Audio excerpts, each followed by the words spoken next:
أعزائي مشاهدي قنوات شبكة الإعلام العراقي الكرام، السلام عليكم ورحمة الله وبركاته. تستمر مباريات دورينا ونصل للجولة 24 لدورينا دوري نجوم العراق لكرة القدم لموسم 25-26 نسخة 48 للدوري العراقي. لقاء الطلبة أمانة بغداد تطلق الصافرة على بركة الله. أجدد التحية معكم معلقا للمباراة علي الشمري، ولقاء مهم يجمع الفريقين من أجل النقاط الثلاث، من أجل الوصول والعبور والانتصار بهذا اللقاء، وطموحات كبيرة بالنسبة لفريق الطلبة وكذلك لأمانة بغداد. طلبة بتشكيلة حاضرة لمباراة اليوم: سجاد، محمد، حسين عمار، كرار، سعد، ماسيس، مصطفى، محمد معا، وميلاد بدراجة ذلك اللاعب الإيراني، وحبيب الوسلاتي، منتظر، عادل نعمة، علي السعد، سايمون مسوفا، وكريم عريبي. هذه تشكيلة فريق الطلبة. أمانة بغداد: عبد العزيز عمار، عبد الله خلف، وأيمن زيد، بلاد فلاح، موسيس بيدرو، وأقاسيموف، حيدر سالم، منتظر عبد الأمير، وكمال القرع، وبنيو فلافيو، ومحمود أحمد. هذه تشكيلة أمانة بغداد للقاء اليوم. طاقم تحكيم اللقاء بقيادة يوسف سعيد، وأكرم علي، سفي قادر، وحيدر عدوان حكم الرابع، بينما في غرفة الفار لدينا أحمد جمعة وياسر هاشم.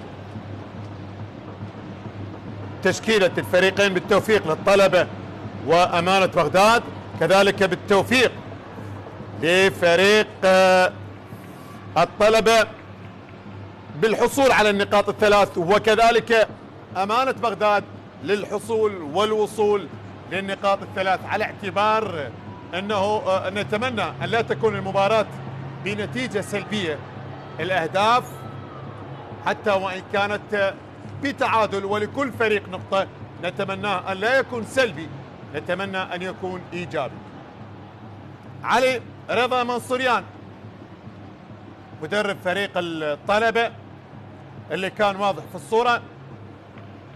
بداية المباراة ملعب المدينة، الملعب الذي يستضيف هذا اللقاء في العاصمة الحبيبة بغداد. كرة في المنتصف، كرار سعد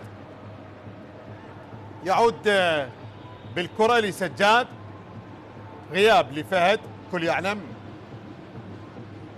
لدينا 9 غيابات لفريق الطلبة بهذا اللقاء: فهد طالب، علي يوسف، زيد اسماعيل، غيث معروفي، علي كاظم، محمد مزهر، كرار محمد، وداريو، حسين عامر، كرار محمد متواجد على دكة البدلاء، ربما لا يشارك بهذا اللقاء وربما كذلك يشارك.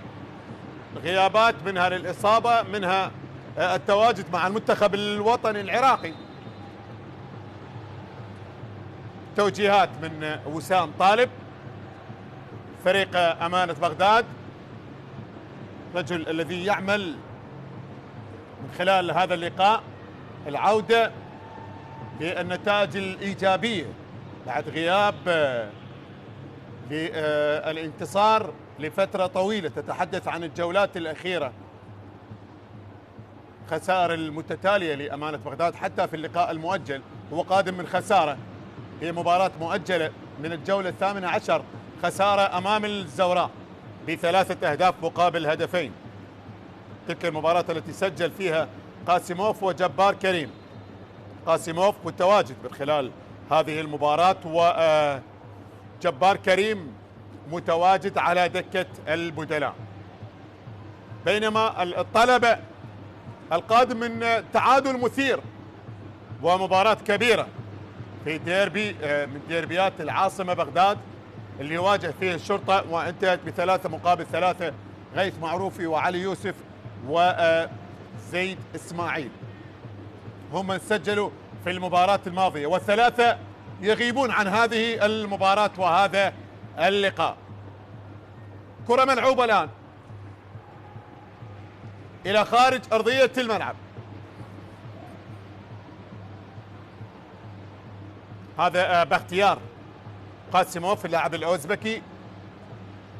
كرة إلى رمية تماس. حسين عمار على التنفيذ لرمية تماس. الكرة تنفذ وبعد ذلك إلى خارج أرضية الملعب. هذا كريم عريبي. كريم عريبي 3 أهداف هذا الموسم. آخر أهدافه كان في مرمى الكهرباء، المباراة التي انتهت لمصلحة فريق الطلبة بهدفين مقابل هدف واحد. في يوم سجل كريم عريبي وكرار سعد، كلاهما حاضران بهذه المباراة وهذا اللقاء. الكرة ملعوبة للأمام. كريم عريبي تبعد الكرة ولا زالت حيدر سالم للأمام باتجاه فلافيو من أنغولا. لاعب بينيو فلافيو هدفين هذا الموسم. مسوفا كرة وصلت وتبقى المحاولة مستمرة. هجوم الآن لأمانة بغداد. لا زالت الكرة في المنتصف. تمرير بعد ذلك. المحاولة مستمرة. قاسموف للأمام. ميلاد حبيب الوسلاتي أكثر اللاعبين حضورا، هداف الفريق ب4 أهداف مع زيد إسماعيل. هذا مسوفا 3 أهداف لسايمون مسوفا. بينما هنا حبيب الوسلاتي اللاعب الممتاز الذي يقدم عروض ممتازة مع فريق الطلبة لهذا الموسم. هذه كرة لسايمون مسوفا اللي صوب الكرة بشكل مباشر ولكنها طالت إلى خارج أرضية الملعب. اللاعب التنزاني سايمون مسوفا. كرة في المنتصف. محاولة للتمرير. حسين عمار طلق بجهة اليمين. كرة وصلت تبقى لي أمانة بغداد عن طريق منتظر عبد الأمير. في عودة لعبد الله خلف ترسل للأمام. بعد ذلك وصلت لحارس المرمى. تمرير الآن. بداية المباراة أول 8 دقائق تعادل بدون أهداف، بدون خطورة تذكر على المرميين في هذه الدقائق التي مرت. مباراة في منتصف الملعب لغاية الآن. نقلات للأمام. النوايا واضحة للطلبة. انطلاقة سريعة كانت من منتظر عادل النعمة والكرة بعد ذلك لحارس المرمى. هذا منتظر 3 أهداف لمنتظر عادل النعمة بهذا الموسم. لاعب الذي مثل أندية الحدود الكهرباء كذلك. لاعب يمتاز بقوة جسمانية وسرعة عندما ينطلق من جهة اليسار. دائما تمركزه كظهير أيسر يهاجم ويهاجم ويدافع ويتمركز بمناطق مؤثرة بالنسبة لفريق الطلبة كفاعلية هجومية وكذلك كفاعلية دفاعية. كرة في استخلاص ممتاز من كرار سعد إلى الخارج إلى رمية تماس. تماس الآن حكم الدولي يوسف سعيد اللي يقود هذه المباراة. رمية التماس. طلب للكرة من كريم عريبي. بعد ذلك الكرة عالية. ماسيس مدافع ب3 أهداف مع الطلبة هذا الموسم، أهدافه مؤثرة. تبقى الكرة لمنتظر عبد الأمير. ترسل للأمام. محاولة وتصويبة. حلوة الكرة. حلوة الكرة وحلوة المحاولة في اللقطة الماضية اللي كانت بتصويبة عن طريق كمال القرع لاعب المغربي. 5 أهداف لهذا اللاعب لهذا الموسم، هو وجبار كريم هدافي الفريق، لكل لاعب 5 أهداف مع أسود العاصمة لهذا الموسم. ولكن ترتيب 18 لفريق أمانة بغداد، والطلبة بالترتيب الرابع، طلبة 44 نقطة، مركز الرابع. أمانة بغداد 21 نقطة، الترتيب 18. هذا ميلاد بادراجة، وهنا كريم عريبي، تعادل بدون أهداف، 10 دقائق مرت.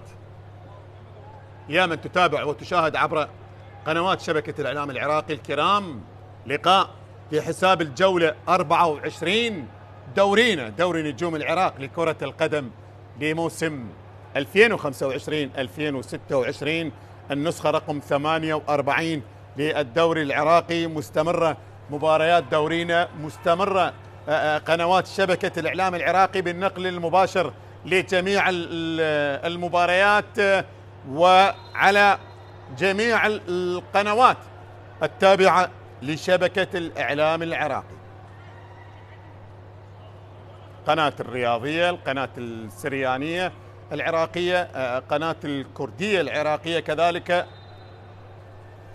تبث المباريات بنقل مباشر من جميع ملاعب العراق.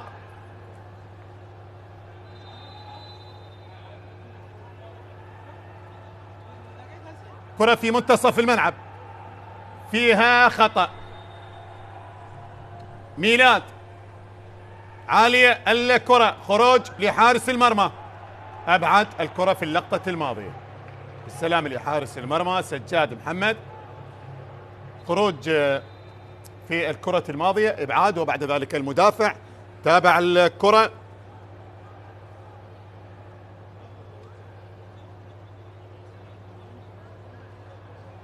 هذه الكرة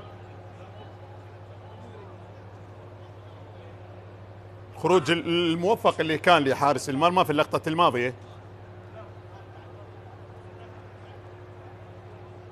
السلام لحارس المرمى، ما نتمنى نشاهد إصابات. كرة ملعوبة للأمام، تبعد إلى خارج أرضية الملعب، هذا منتظر عبد الأمير، ركلة ركنية لأمانة بغداد.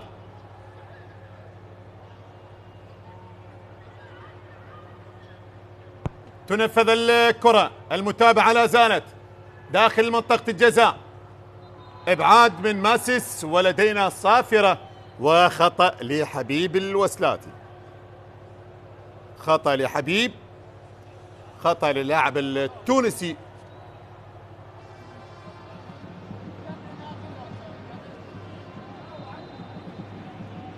هذه الإعادة، خطأ كان على فلافيو.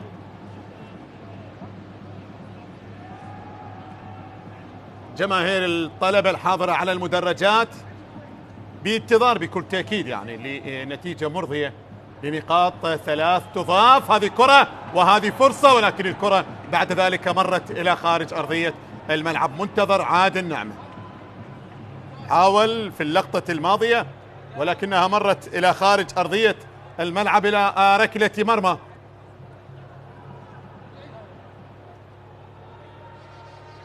هذه الكرة وهنا تنقل، وهنا الرأسية، هنا بدون استلام مباشرة بالقدم اليسرى، حاول أن يلعب الكرة على يسار حارس المرمى، الفكرة كانت سليمة ولكنها مرت إلى الخارج. الطلبة يعني يبدو لي أفضل.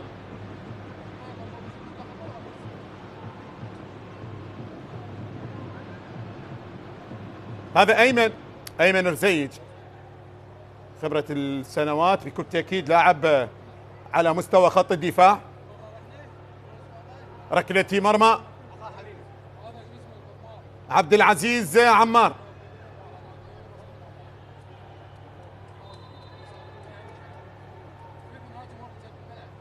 ركلة مرمى الآن تنفذ عالية، كرار سعد في المنتصف، حيدر سالم قاسيموف باختيار ابعاد من امام فلافيو. حيدر سالم تقطع الكرة. ميلاد عودة للخلف لأيمن رزيج. أمامية الكرة وصلت لحارس المرمى سجاد محمد. وصلت للحارس الكرة. بعد ذلك تلعب بشكل سريع. طلبة يحاول عالية من كريم عريبي يطالب بخطأ. حكم المباراة أشار لاستمرار اللعب. ماسس الكرة الماضية. المدافع حسين عمار.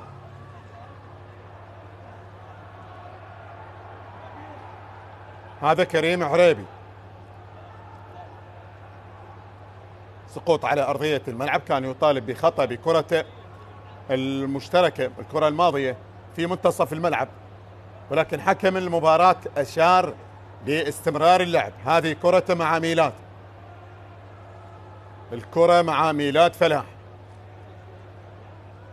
هذه الكرة وهذه الإعادة. لا نتمنى أن نشاهد إصابة للاعبي الفريقين. هنا ميلاد مدافع لسنوات طويلة، لمواسم طويلة كذلك. كرة للأمام لا زالت في الملعب. عبد الله خلف منتظر عبد الأمير.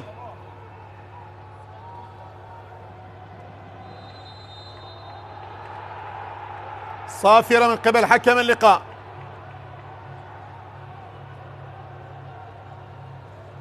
هذا علي سعد. كرة الماضية والخطأ. الركلة الحرة المباشرة لأمانة بغداد. قاسيموف على التنفيذ لأمانة بغداد. الخطأ. الكرة تنفذ ولكن بعيدة عالية إلى خارج أرضية الملعب.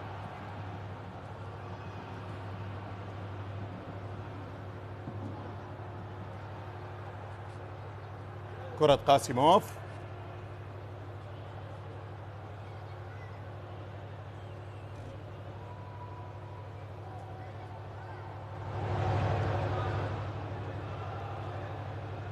ركلة مرمى.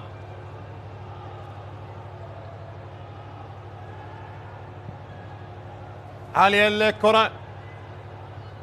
بعد ذلك الإبعاد بضربة رأسية.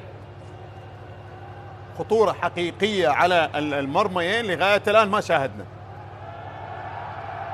حسين عمار. كرة الماضية. قاسيموف أقرب.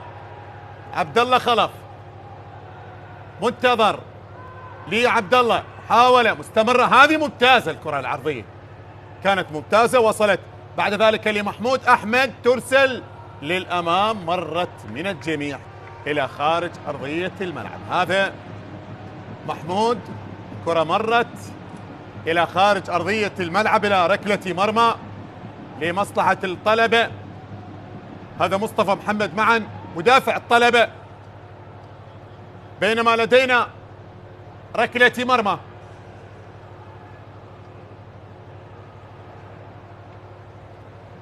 هنا عبد الله خلف. طلبة بدأ الموسم بفوز على زاخو بهدف لزيد اسماعيل، بينما أمانة بغداد بدأ الموسم بخسارة من ديالى بهدفين مقابل هدف واحد. الانتصار الأول لفريق أمانة بغداد كان في الجولة الثالثة على نادي القاسم بهدف للاعب فلافيو الأنغولي المتواجد بالتشكيلة الأساسية لمباراة اليوم.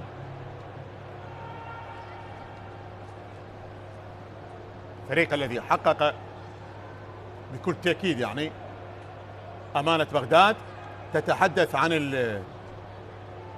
الانتصارات، 6 انتصارات. هنا صافرة وخطأ. الانتصارات كانت على القاسم بهدف، على نفط ميسان ب4 أهداف مقابل هدف واحد. مباراة المرحلة الأولى كان فوز على الطلبة. نذكر بأن مباراة المرحلة الأولى الفوز كان لأمانة بغداد بهدفين وكان في الجولة السابعة جبار كريم وفلافيو. لديهم فوز على نوروز، فوز على الشرطة بهدفين باختيار قاسيموف، وكذلك لديهم فوز على أربيل، فوز تقني. هذه الستة انتصارات لفريق أمانة بغداد، بينما فريق الطلبة ب 13 انتصار بهذا الموسم لغاية الآن. الركلة الحرة المباشرة، الكرة تنفذ والرأسية خطيرة وتبقى المحاولة، والطلبة يحاول، وأول أهداف المباراة جول للطلبة. الطلبة يتقدم بأول أهداف المباراة عن طريق سايمون مسوفا. سايمون مسوفا التنزاني يتقدم، التنزاني يسجل بكرة، وكانت الكرة من المدافعين وحارس المرمى، محاولة لإبعاد الكرة، ولكن المتابعة والدربكة التي كانت على خط المرمى تماما، وبعد ذلك بالأخير الكرة كانت وبدأت من مسوفا الضربة الرأسية، ومن ثم المتابعة للكرة عن طريق ماسيس حارس المرمى بالمرة الأولى، والمتابعة كانت بالمرة الثانية للاعب سايمون مسوفا ليتقدم الطلبة بأول أهداف هذه المباراة. هذه الكرة وهذه الضربة الرأسية. هنا المتابعة الأولى كانت بالقائم الأيمن، الثانية إبعاد، كان يحاول في الإبعاد قاسيموف، ولكن المتابعة كانت ممتازة من قبل ماسيس، ومن ثم الكرة وصلت للتنزاني سايمون مسوفا اللي يسجل بهذه المباراة هدف الرابع لهذا الموسم. هدف للطلبة في الدقيقة 21. يتأكد حكم المباراة من غرفة الفار إذا الكرة ما كان فيها حالة تسلل. الضربة الرأسية الأولى التي كانت من قبل سايمون مسوفا للاعب المتابع للكرة ماسيس. هل كان ماسيس في وضعية تسلل منذ لعب الكرة بالرأس من سايمون مسوفا؟ نتابع حكام الفار أحمد جمعة وياسر هاشم. هل الهدف سليم؟ هل الكرة فيها حالة تسلل؟ ينتظر حكم المباراة القرار الأخير. الكرة هل كان فيها متسللا؟ لاعب فريق الطلبة ماسيس المدافع المتقدم هو الذي شارك بالكرة، هو الذي تابع الكرة، وهو الذي خطف الكرة، وحارس المرمى أبعد الكرة من أمامه، ولكن المتابعة تأتي من سايمون مسوفا اللي يودع الكرة داخل الشباك ليتقدم الطلبة بهدف، وينتظر القرار. هل الهدف شرعي؟ هل الهدف يلغى على اعتبار أنه ماسيس كان متقدم، على اعتبار أنه ماسيس كان في وضعية تسلل أو لا؟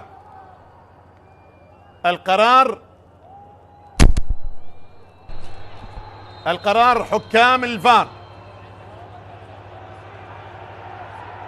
ويوسف سعيد ينتظر، وجماهير الطلبة تنتظر.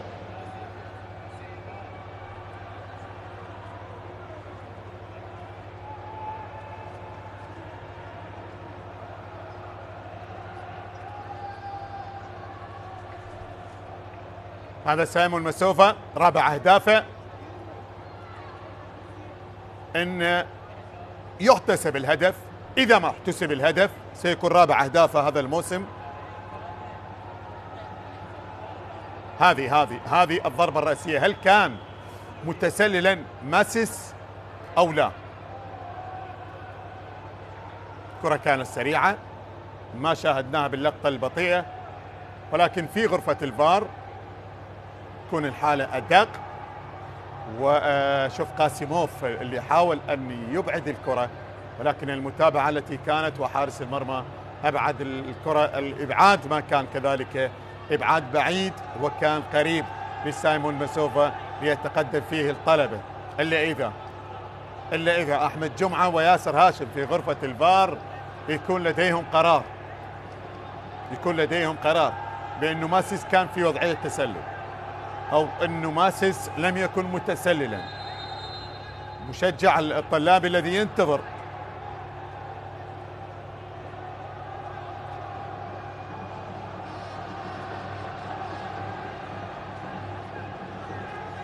وهو يشاهد كذلك البث المباشر يبدو لي، يشاهد البث المباشر يبدو لي ويتأكد من صحة الهدف. إذن هدف للطلبة، خلاص هدف للطلبة يتقدم فيه الطلبة في الدقيقة 21. يحتسب الهدف للطلبة ويتقدم بهدف للا شيء لأمانة بغداد.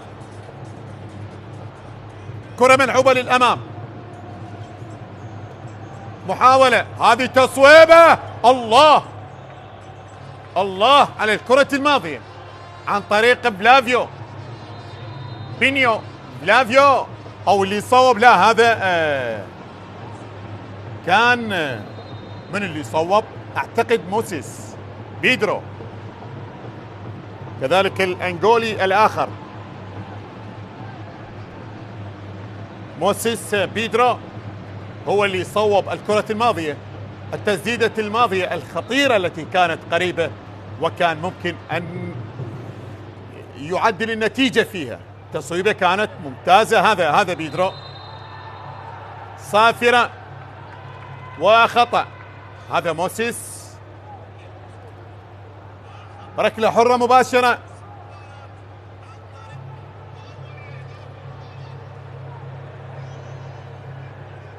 فريق أمانة بغداد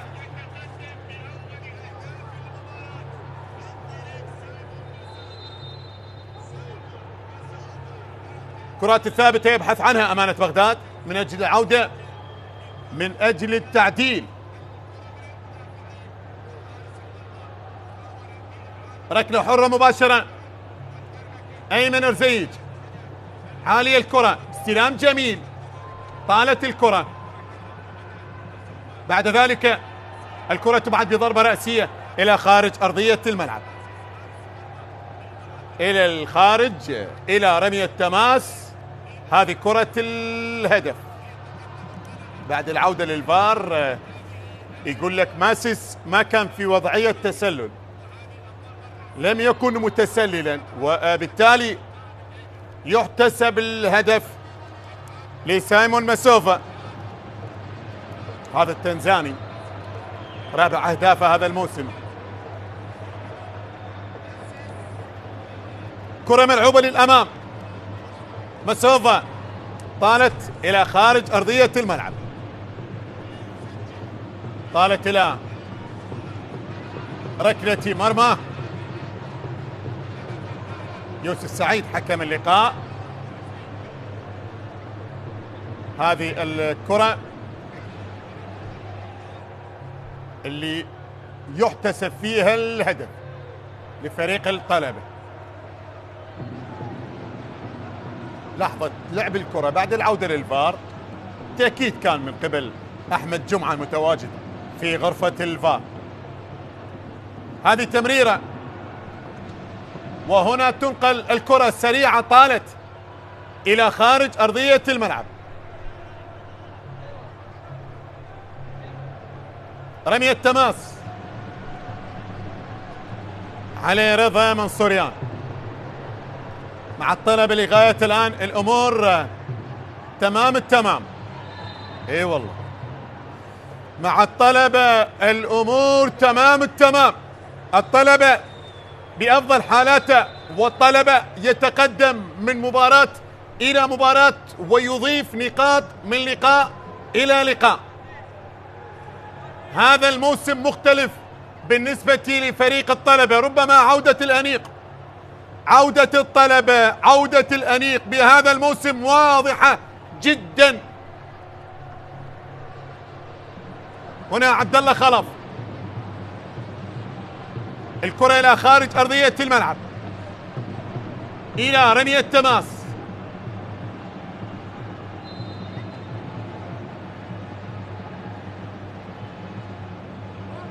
كريم عرابي، كرار سعد،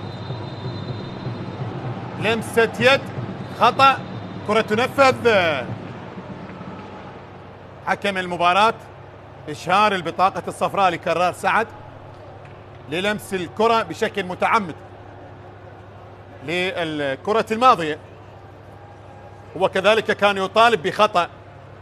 حكم اللقاء له رأي آخر بهذه الكرة، يقول لك ما كان الخطأ لكرار سعد، الخطأ كان على كرار بلمس الكرة باليد. هذا قرار حكم اللقاء واضح جدا. وسام طالب يفكر بكيفية العودة. أمانة بغداد كذلك خسائر المتتالية في الجولات الأخيرة، الأمور ليست جيدة بالنسبة لفريق أمانة بغداد، خسائر متتالية، نزيف للنقاط. الأمور بالنسبة لهذا الفريق بعد العودة لدور الأضواء لدوري نجوم العراق، الفريق لا يريد أن يغادر مرة أخرى دوري نجوم العراق، يريد أن يبقى بهذا الموسم. هو الآن في الترتيب الثامن عشر،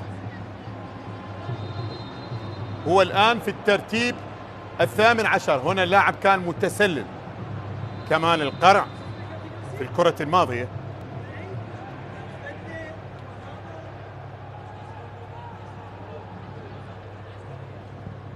أمامية الكرة،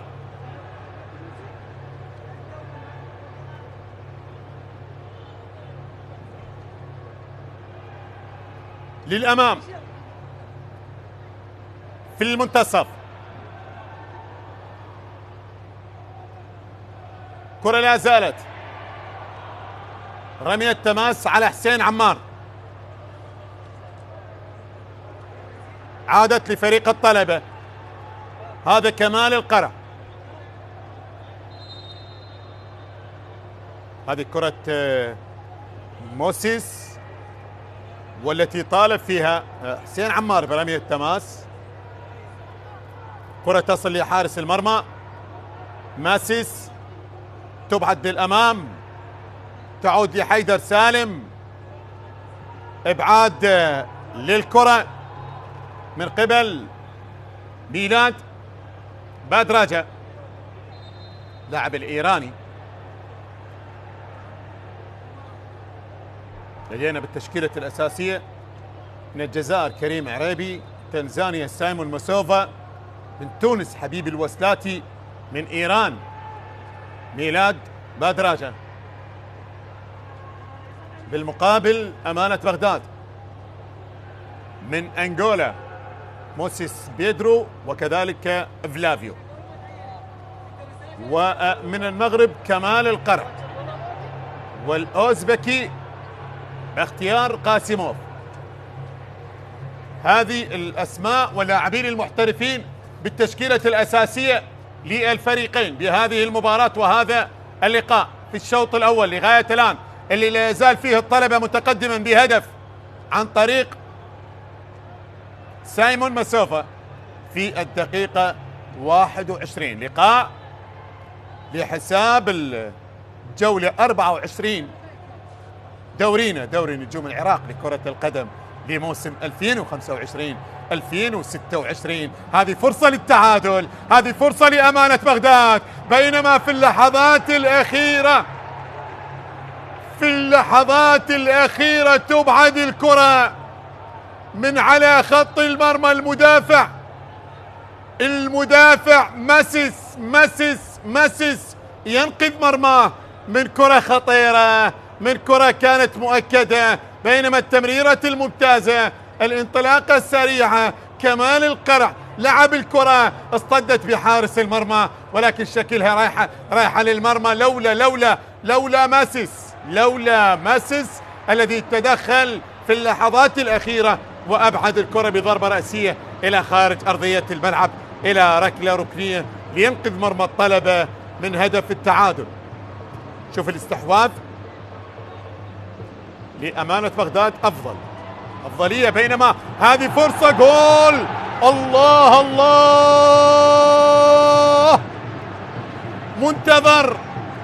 منتظر وكل جمال كل جمال بعد جمالك لا يثير الانتباه.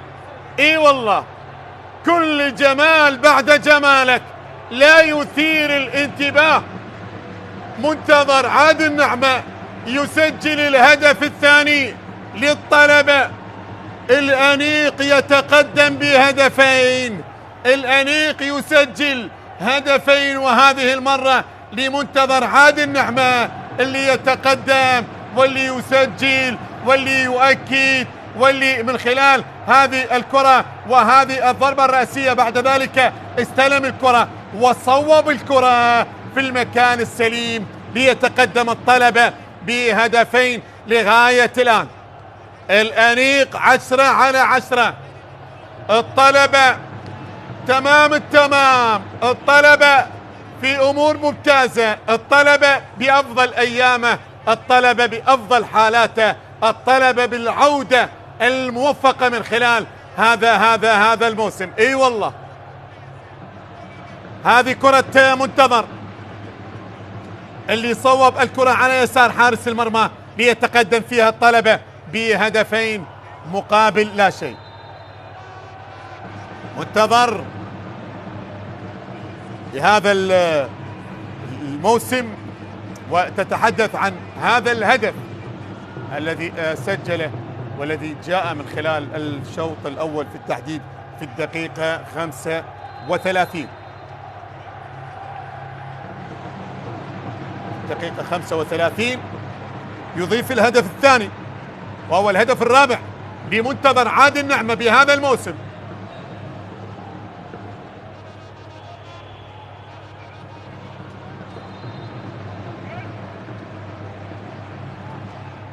عالية الكرة،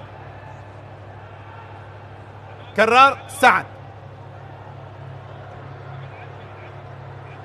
حسين عمار، حبيبي الوسلاتي، كرة تنقل، بعد ذلك المتابعة لا زالت في الملعب، تبعد إلى الخارج. هذا أيمن رزيج، كرة الماضية التي أبعدت إلى خارج أرضية الملعب.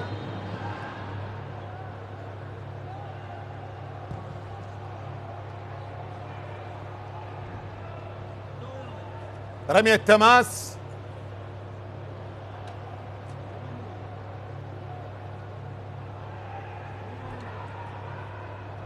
هذا منتظر اللي أضاف الهدف الثاني، لاعب مؤثر، لاعب ممتاز.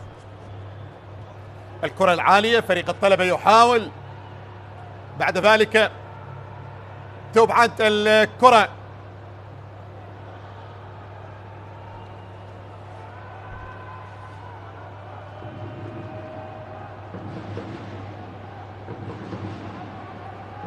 تبقى المحاولة لمصلحة الطلبة. حبيبي الوسلاتي، اسقاط كرة الآن، حكم اللقاء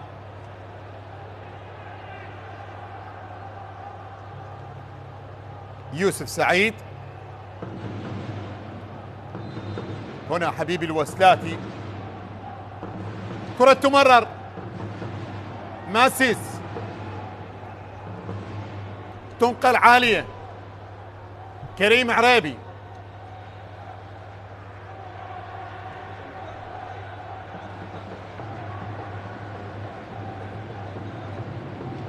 تمرير الكرة، تمرير الكريم، سايمون مسوفا، عريبي مرة أخرى، كرة تنقل للأمام، إبعاد من أيمن رزيج، ميلاد باختيار قاسيموف، صافرة، خطأ، ركلة حرة مباشرة. دقيقة 40، دقيقة 40 لغاية الآن.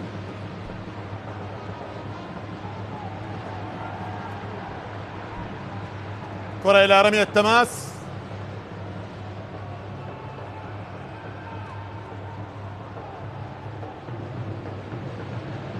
تنفذ الكرة،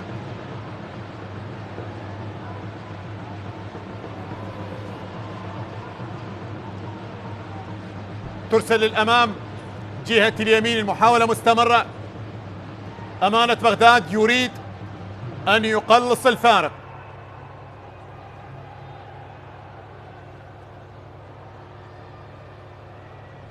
ابعاد من مصطفى محمد معا الى الخارج.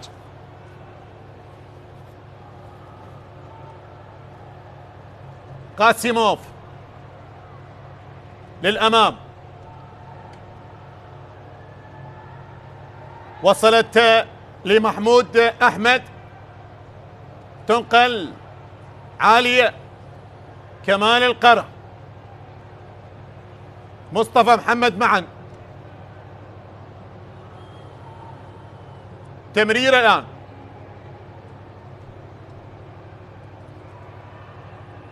ضربة رأسية بإبعاد عن طريق ماسيس. محمود، تمرير، تقطع للطلبة. كرار سعد، أيمن بضربة رأسية، وصلت لعبد الله خلف. فلافيو، قاسيموف، وصلت لفلافيو. بينيو، عبد الله خلف.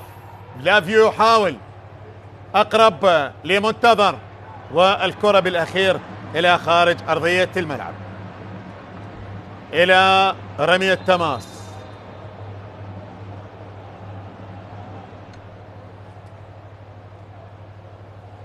هذه كرة كمال القرع التي أبعدت في اللحظات الأخيرة من ماسيس، وهذه الكرة التي لعبت من قبل حارس المرمى، وبعد ذلك وصلت بهذه الطريقة لمنتظر اللي ما كذب خبر. منتظر اللي ما كذب خبر، وتقدم بالأنيق بهدف ثاني للطلبة. كرة ملعوبة الآن للأمام، بعد ذلك المتابعة. قاسيموف، فلافيو، حيدر سالم، منتظر عبد الأمير. فلافيو سيطر على كرته، تقطع لحبيب الوسلاتي.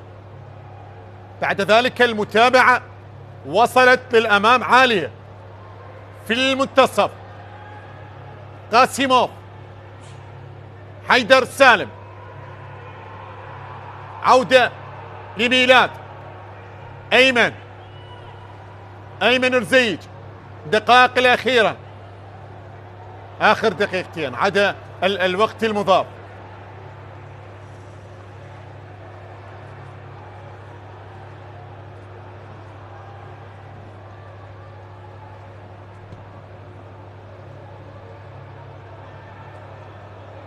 كرة رأسية وصلت لحارس المرمى عبد العزيز عمار. ابعاد من ميلاد بادراجة. صافرة والخطأ لكريم عريبي. ركلة حرة مباشرة. كرة لمصلحة فريق الطلبة. هذه الكرة وهذه الدفعة من أيمن زيج، ولدينا خطأ.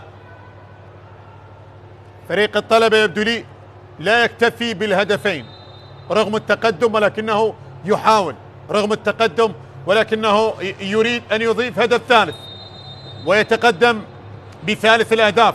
هكذا النوايا واضحة من خلال الدقائق التي مرت حتى بعد أن سجل الهدف الثاني. وهذه واحدة من الكرات. منتظر عادل بتمريرة، وصلت لفلافيو، تنقل للأمام، أقرب لكرار سعد. ميلاد بادراجة، مصطفى محمد معا يتقدم بالكرة، انطلق فيها ولا زال يسيطر عليها. الكرة العرضية الآن ربما تأتي، تقطع عن طريق محمود أحمد.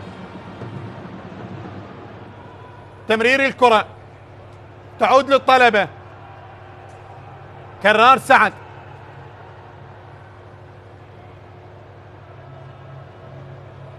تمرير لكريم عريبي، تغطية حاضرة من ميلاد، اصطدت وتحولت إلى خارج أرضية الملعب. هذا ميلاد فلاح، بينما هنا مصطفى محمد معا. والكرة إلى رمية تماس. 45 دقيقة انتهت. مباراة لم تتوقف إلا بحالة العودة للفار باحتساب الهدف الأول اللي كان لسايمون مسوفا. 5 دقائق الوقت المضاف. سايمون مسوفا يحاول وكرار سعد. الكرة اصطدت تصويبة الماضية. منتظر يحاول فيها إرسال الكرة. يعود مرة أخرى فلافيو أقرب. لا زالت الكرة لمصلحة أمانة بغداد. الصافرة والخطأ لكمال القرن.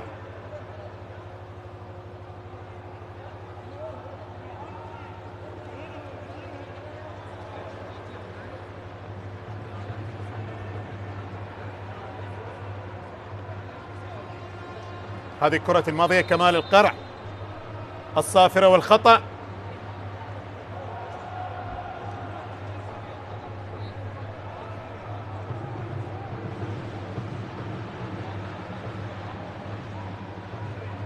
عالية الكرة. حبيبي الوسلاتي. فلافيو. حيدر سالم. تنقل للأمام بشكل مباشر، تلعب وبطريقة ممتازة، ولكن التغطية حاضرة. سايمون مسوفا انطلق وبعد ذلك مرر لكريم عريبي. التغطية الحاضرة. كريم للثالث، كريم للثالث، عريبي للثالث، ولكن حارس المرمى يتصدى. حارس المرمى يتصدى لكرة الجزائري كريم عريبي في اللقطة الماضية. تصدى بشكل ممتاز. اي نعم، التصدي كان بشكل ممتاز من امام كريم عريبي. تقدم بالكرة، ولكن التمريرة الممتازة التي كانت عن طريق سايمون مسوفا. رمية تماس.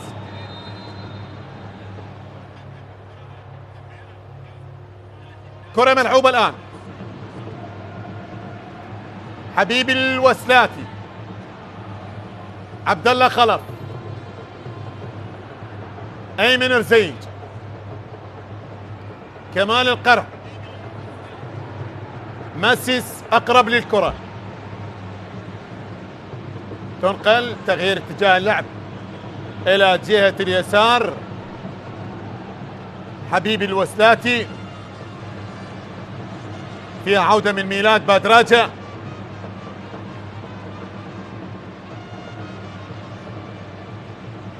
كرة في المنتصف للأمام. ميلاد فلاح. عالية الكرة. ضربة رأسية. حبيب الوسلاتي يحاول من خلال هذه الكرة وهذه المحاولة ضغط كبير على حامل الكرة. استخلاص الكرة لأمانة بغداد في اللقطة الماضية كان بشكل ممتاز. حيدر سالم. كرة تنقل للأمام. فلافيو، وخروج موفق لحارس المرمى. خروج أكثر من رائع لحارس المرمى في اللقطة الماضية. كان موفقا جدا سجاد محمد، مع وجود الراية من سفين قادر. هذا سجاد. الخروج كان مثالي مع وجود الراية، ولكن الخروج كان بتوقيت أكثر من رائع. هذه كرة كريم عريبي. كرة التي مر فيها وصوب، وبعد ذلك التصدي كذلك كان ممتازا عن طريق عبد العزيز عمار.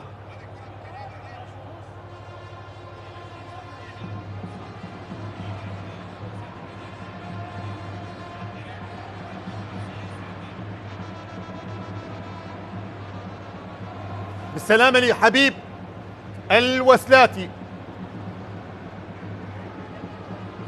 لاعب التونسي.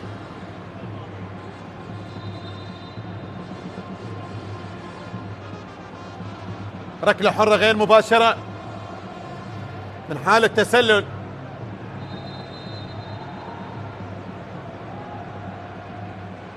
في الكرة الماضية. خلاص 5 دقائق انتهت، سنلعب على صافرة الختام بالنسبة للشوط الأول. عالية الكرة في المنتصف، الضربة الرأسية حسين عمار، ابعاد للكرة، لا زالت في الملعب، وصلت لمنتظر قاسيموف،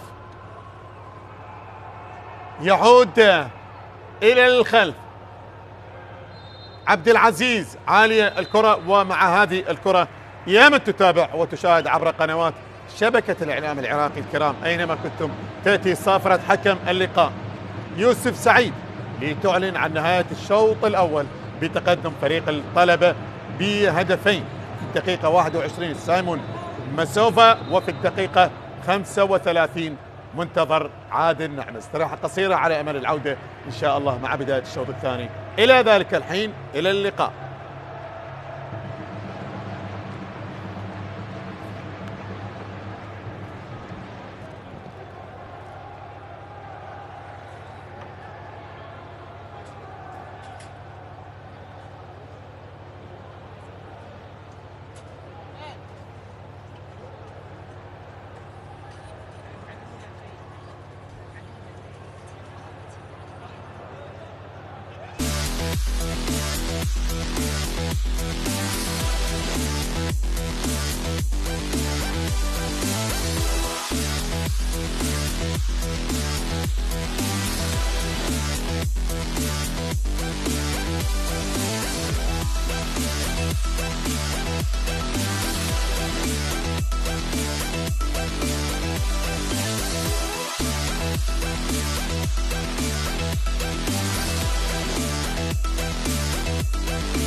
يحاول زاكر أن يقطع الكرة من أمام سامهين، وصلت الكرة هناك في جهة اليمين، تمريرة طويلة، هنا الرأسية، جول جول جول جول جول. لاوندي يهز الشباك بعد مرور 5 دقائق من الشوط الثاني. حسين عبد الله لاوندي يسجل أول هدف لمصلحة نادي النفط بعد تمريرة رأسية جميلة وصلت إلى لاوندي. شاهد حسام جاد الله كيف لعب الكرة بالرأس لاوندي، ولاوندي بلمسة هدف، بلمسة فنان، وضع الكرة في شباك حسن عباس ليعلن عن أول أهداف اللقاء، والهدف الأول له في هذا الموسم رفقة نادي النفط. حسام جاد الله يحاول وأنا التمريرة ستار ياسين، والكرة ما زالت ومرت. الله، النيران الصديقة تحرق شباكها. هدف من حسن خالد بالخطأ في مرماه. حسن خالد يسجل في مرماه عن طريق الخطأ. أو جول على حسن خالد، وهدف ثاني لمصلحة فريق النفط. لكن أي متابعة من ستار ياسين الذي نجح باللحاق بالكرة قبل أن تخرج. شاهدنا حسام جاد الله كيف حافظ على كرته والتمريرة لستار، وستار ياسين نجح، مرت من أمام حسن عباس، وحسن خالد لمس الكرة، والكرة اصطدت بحسن ودخلت في شباك الكهرباء لتعلن عن هدف ثاني لمصلحة فريق النفط. نهاد تلعب الكرة العالية، هنا المحاولة والإبعاد والمتابعة والتصويبة. جول جول جول جول جول. البديل حسين جاسم يسجل الهدف الأول للكهرباء، ويعطي الأمل لهذا المدرب، لهذا الألماني، أن يعود بنقطة على الأقل. هدف جميل. هل كان سجادة بحسين جاسم؟ شاهد هنا الكرة والمحاولة، ووصلت نعم سجاد، سجاد هو من سدد الكرة القوية في سقف المرمى. هدف جميل جدا بعد متابعة من سجاد خليل الذي وضع الكرة في سقف المرمى. شاهدي تصويبة قوية صعبة على حسين علي جولي. كاظم على اليسار، محاولة عرضية خطيرة، محاولة رأسية، الله الله الله. وهذه المرة نعم الكاميروني سيدريك ناقاح لا يضيعها لا يهدرها، نعم يقتنصها من هناك ويحلق عاليا وبرأسية رائعة يودعها في شباك الحارس مصطفى زهير، معلنا عن تقدم فريق نادي الموصل. وبعرضية رائعة من جانب حسام يقتنصها الكاميروني المدافع والقادم من الخطوط الدفاعية المرابطة هناك لدفاعات نادي الموصل، يرتقي من هناك نعم وبرأسية يودعها في شباك مصطفى زهير، معلنا عن تقدم نادي الموصل بأول الأهداف. أول الأهداف فريق نادي الموصل يتقدم، يسجل، يدرك هدف الأسبقية، يدرك التقدم في هذه اللحظات. مشارف المنطقة، محاولة تصويب، متابعة، الاحتكاك، اوهو لا زالت خطيرة لفريق نادي الموصل. جول، الله الله الله. الهدف الثاني لمصلحة الموصل، وعن طريق أكرم رحيم يسجل نسور الحدباء الهدف الثاني. يسجلون، يتقدمون، يواصلون التألق للعودة إلى سكة الانتصارات. يسجل ثاني الأهداف أكرم رحيم، نعم وبتمريرة وضغط رهيب، كاد أن يسجل من البداية ولكن أصر فريق نادي الموصل على تسجيل الهدف. محاولة من هناك لعلي فائز، علي يحاول، علي والتصويبة، الله الله الله. إنه زمن العودة، إنه زمن الانتصار لا الانكسار. النجف يقلص الفارق وبرأسية اللاعب محمد جاسم بعد متابعة واقتناص على مرتين من تصويبة علي فائز الخطيرة التي أربكت دفاعات الموصل والحارس مهدي هاشم الذي تمكن منها في البداية، ولكن محمد جاسم كان متابعا، كان مركزا، كان مقتنصا للكرة الماضية. نعم يسجل، يقلص الفارق من أجل العودة، من أجل الانتفاضة، من أجل العودة من جديد لتحقيق الانتصارات. هذه الأولى تصدى لها مهدي ولكن تابعها، نعم وبرأسية وضعها وأنهاها في شباك الموصل. إلى مهند أبو طه، يرسلها كرة عالية من الطرف الأيمن، هذه خطيرة خطيرة، الله. حلق بنا إلى منصة التتويج، افتح جناحك وارتفع أكثر، فالقمة خلقت له الصقور. الله الله الله الله الله. تسديدة غيرت مسارها والبداية القوية التمريرة العالية. هل هنالك راية أو لا؟ لا أعتقد بأن الراية حاضرة هنا التصويبة، لكن النيران الصديقة حضرت من أحمد نور بكرة اصطدت بأحمد نور وغيرت مسارها إلى مرمى الحارس عمار علي، وبذلك الهدف يصل لمصلحة القوة الجوية. هدف مبكر لصقور القوة الجوية بالنيران الصديقة. شوف الاستلام المميز والتصويبة من محمد جواد هداف الفريق برصيد 9 أهداف، والكرة اللي غيرت مسارها من أحمد نور ودخلت إلى مرمى الحارس عمار علي. إذن هدف مقابل لا شيء. تصل الآن بهذه اللحظات القوة الجسمانية، عملية تحضير اللعب، مهند أبو طه اللي دائما مميز بإرسال العرضيات. هذه كرة الحارث يصوب والثاني لمهند، الله. سنعود لمنصات التتويج، سنقاتل ونحاول بكل الطرق بهذه اللحظات. شوف هو اللي بدأها، لكن عملية تحضير الكرة لمحمد جواد، تصويبه من الحارث حاتم غيرت مسارها، وبالقدم الضعيفة يسجل مهند أبو طه ثاني الأهداف. هنا اللقطة هنا اللقطة نعم الثاني يصل بالنسبة للقوة الجوية. مهند أبو طه اللي يصل لهدف الثالث بعدما سجل على النجف وعلى القاسم، يسجل اليوم ثالث أهدافه هذا الموسم وثاني أهداف القوة الجوية.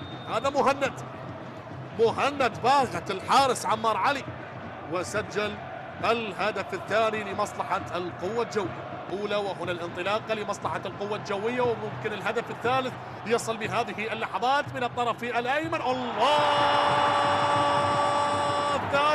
الثالث يصل. نعم، عمر أمينو النيجيري يسجل ثالث الأهداف من شوط اللقاء الأول بتمريرة سعد عبد الأمير عصام الصبح اللي قدمها على طبق من ذهب، وعمر أمينو يسجل ثالث الأهداف. نعم، ثالث الأهداف بالنسبة للقوة الجوية، هدف ثالث بهذه اللحظات.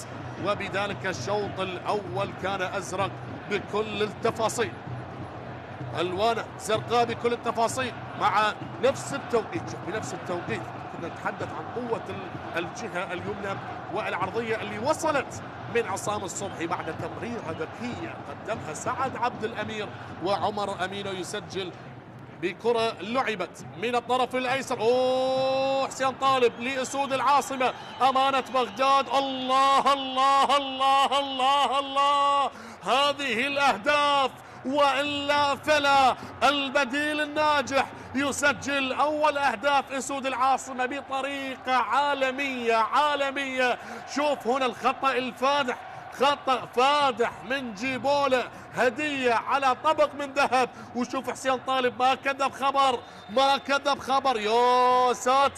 يا ساتر على الفينيشنج، على الإنهاء الجميل. شوف خطأ فادح من جيبولا، وهنا استغلال الفرص. يا الله مع النقص العددي. نعم، يسجل أمانة بغداد. أسود العاصمة يزأرون ولو كانوا متأخرين، لكن هنا الهدف الجميل يسجل بطريقة ولا أروع عن طريق اللاعب حسين طالب بهذه اللحظات. ولكن هنا الأنيق الذي يحاول أن يتبختر بأناقته بجماله، وتأتي العرضية. هنا الهدف، هنا التقدم، هنا الجول. الله يا غيث معروفي، يتقدم الأنيق ويسجل أول أهداف المباراة. هنا للأنيق بأول أهداف اللقاء من اللاعب غيث معروفي، يسجل أول أهداف المباراة. ورغم قلة الجماهير المتواجدة لنادي الطلبة وأغلبهم من يتابعونا نعم هنا عبر شاشة العراقية الرياضية، وغيث معروفي تحدى كل شيء وقال أنا هنا، ومن يفتتح التسجيل وردا هنا التقدم، هنا العرضية شاهد. وهنا بعد ما تهيأت الكرة مرت ودخلت المرمى بهدف جميل من التونسي غيث معروفي. هذا هو كأنه يقول للطلاب، ها نحن طلاب اسمنا ونجتهد والدرس ناخذ دوره. تاريخنا بعلو النجم بالدوري علق صورة. نعم، تاريخنا بعلو النجم بالدوري علق صورة بهذا اللقاء. لكن بعد أن مضت تلك الكرة ووصلت إلى الحارس هذا الآن. الله، هنا معتز. نعم يا معتز، هنا القيثارة من جديد يعزفونها سيمفونية خضراء في ملعب الشرطة، وكأنهم يقولون لا صعب جدا أن تكون في ملعب الشرطة، فلا نستسلم ولا نتراجع. وهذا معتز شاهد كيف يمسح على الشعار بعد تسجيل هدف التعادل في ليلة الديربي في مباراة كبيرة من معتز. يسجل هدف ولا أروع ولا أجمل يا معتز. هذه الراسية بعد ما اصطدت بالمدافع ماسي جاك خادعت الحارس وجاءت بهدف التعادل. هنا القيثارة بدأت بعزفها، نعم القيثارة التي دائما هي ما تعلن عن انتصارها. لمصلحة الشرطة من أمير صباح باللحظات الأخيرة من عمر الشوط الأول، ومحاولة وتسديدة قوية. الله يا معتز، الله الله الله الله الله يا معتز. نعم للقيثارة مرة أخرى تعزف سيمفونية القيثارة بلحن الصبا، بلحن الصبا، بطور العجم. يسجلون الهدف الثاني هنا في ديربي العاصمة بثاني أهداف المباراة، ومعتز نعم يسجل الهدف الثاني في المباراة للقيثارة بثاني أهداف المباراة من اللاعب التونسي. يعود مرة أخرى باللحظات القاتلة ويسجل هدف ثاني من خارج منطقة ال18 بتسديدة قوية.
أعزائي مشاهدي قنوات شبكة الإعلام العراقي الكرام، السلام عليكم ورحمة الله وبركاته. مرة أخرى عودة للشوط الثاني من لقاء الطلبة وأمانة بغداد. شوط أول يترك بتقدم فريق الطلبة بهدفين لسايمون مسوفة في الدقيقة 21 ومنتظر عادل نعمة في الدقيقة 35.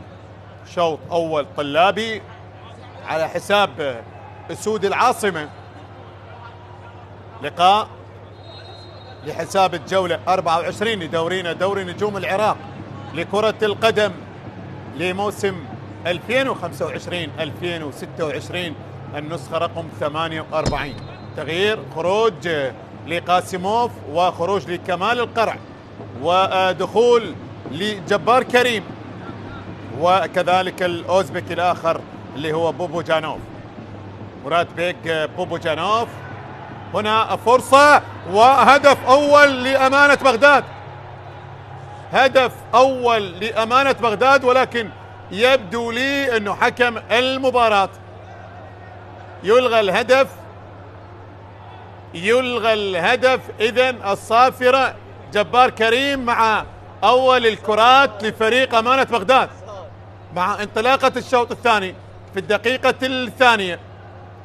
هذه الكرة جبار كريم يضع الكرة في المرمى، ولكن هناك صافرة بإلغاء الهدف وينتظر القرار إذا ما كان الهدف سليم لجبار كريم. الكرة الماضية، اللقطة الماضية فريق أمانة بغداد إن سجل وإن احتسب الهدف سيكون تأكيد شوط ثاني مثير لفريق أمانة بغداد. سيحاول أن يعود بهدف التعادل على اعتبار أنه الهدف جاء في الدقيقة الثانية من زمن الشوط الثاني في وقت مبكر مع أول كرة لجبار كريم، ولكن يلغى الهدف بداعي التسلل. ميلاد بادراجة لاعب الإيراني يتمناها أن تكون الراية حاضرة لإلغاء الهدف، بينما أمانة بغداد وجبار كريم اللي هو هداف الفريق ب5 أهداف يتمنى أن يحتسب الهدف ويكون هدف تقليص الفارق. ننتظر القرار، سيأتي من غرفة الفار. أحمد جمعة منتظر عادل يتحدث مع حكم اللقاء يوسف سعيد اللي ينتظر، ولكن جبار حط الكرة في مكان سليم جدا. هذا جبار كريم لاعب البديل في الشوط الثاني.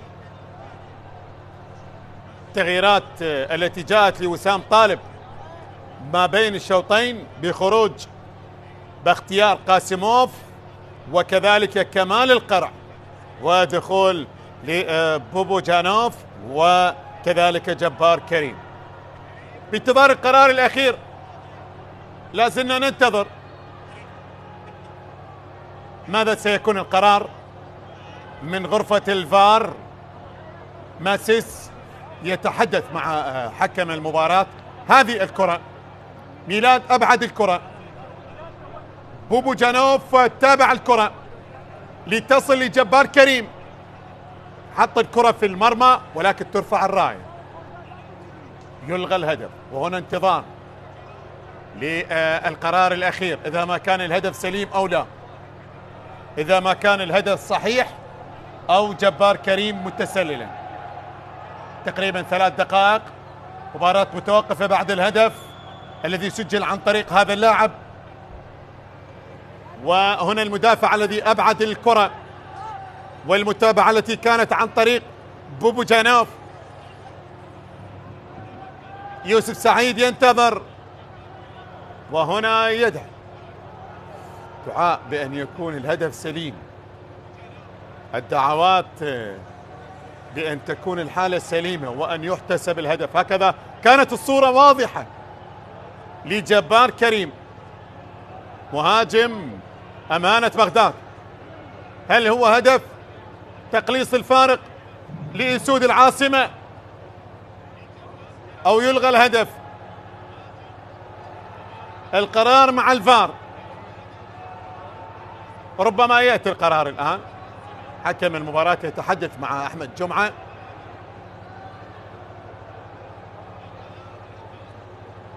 هل استلم الإجابة أو لا؟ مباراة متوقفة. إذن حالة تسلل، يلغى الهدف، يلغى الهدف، هدف غير شرعي، حالة تسلل.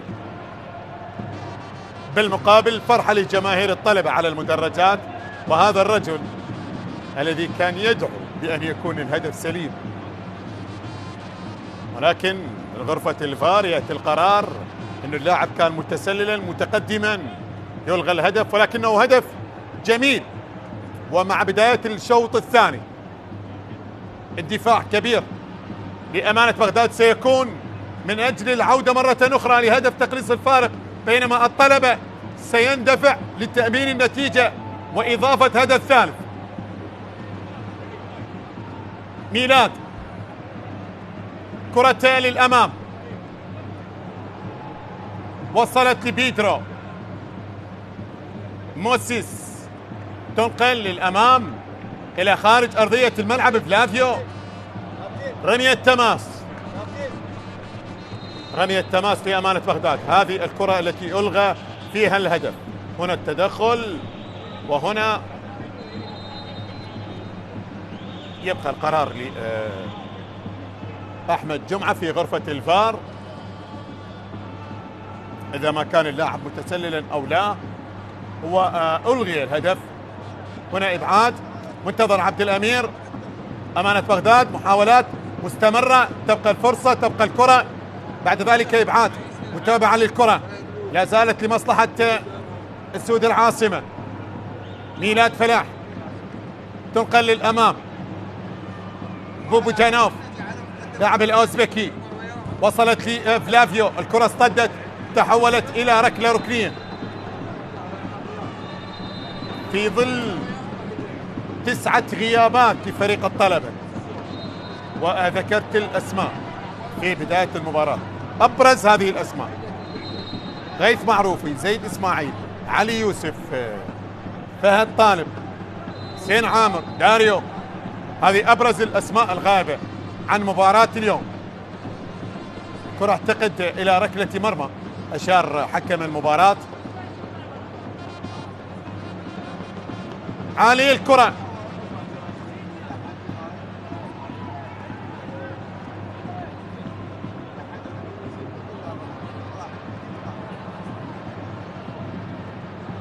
كرة لا زالت لأيمن الزيج، وصلت بعد ذلك لهجوم لمنتظر. مرور ممتاز، الله الله على منتظر بكرة، ولكن الكرة إلى خارج أرضية الملعب. حلوة لأمانة بغداد. هذا التقدم، هذا الاندفاع، هذه المحاولات، هذا التركيز الكبير على أنه الفريق يقلص الفارق في الشوط الثاني ومع الدقائق الأولى، ولكن المرور الممتاز من أمام ماسيس كان بطريقة ولا أروع لمنتظر في اللقطة الماضية. هذا منتظر، كرة بركلة مرمى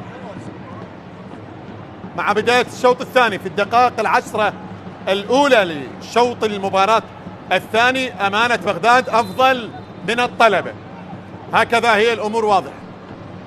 سجل هدف وألغي الهدف، حاول أن يسجل الآن وكان بفرصة خطيرة.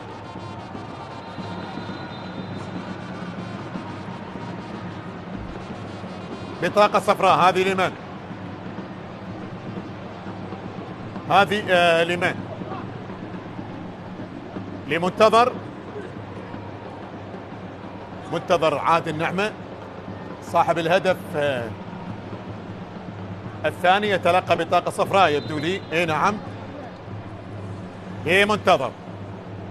ابعاد من ماسيس، كريم عريبي باتجاه مسوفة، ولكن الكرة كانت قصيرة. تبقى لأمانة بغداد، الكرة ترسل للأمام، بعد ذلك المتابعة، وهذه تصويبة، فرصة، جول. الله الله على تصويبة وإبعاد من حارس المرمى ومتابعة من ماسيس. الثلاث بمحاولة واحدة، الثلاث كانت بلقطة ولا أروع في المباراة بأمانة بغداد. لا، جيد أمانة بغداد. الشوط الثاني أمانة بغداد ممتاز جدا، ممتاز جدا. كرة في المنتصف، علي سعد، تمريرة خاطئة. منتظر يحاول أن يمر، بعد ذلك التمرير، جبار كريم، إبعاد للكرة من ميلاد إلى خارج أرضية الملعب. حارس المرمى سجاد تصدى للكرة بشكل ولا أروع، بطاقة صفراء يبدو لي لسجاد حارس المرمى. الكرة تنفذ، بوبو جانوف، وبعد ذلك موسيس بيدرو.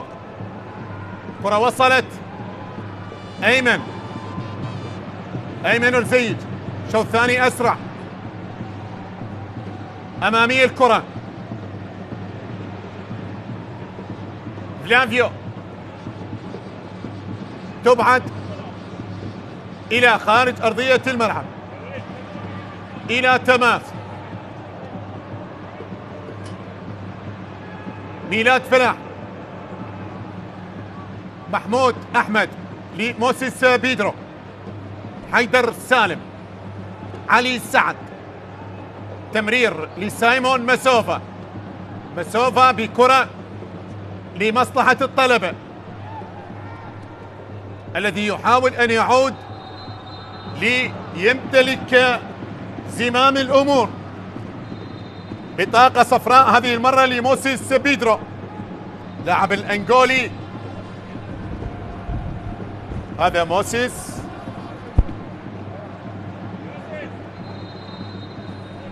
يتلقى البطاقة الصفراء. هنا التدخل والركلة الحرة المباشرة لمصلحة فريق الطلبة، وبالسلامة لكرار سعد.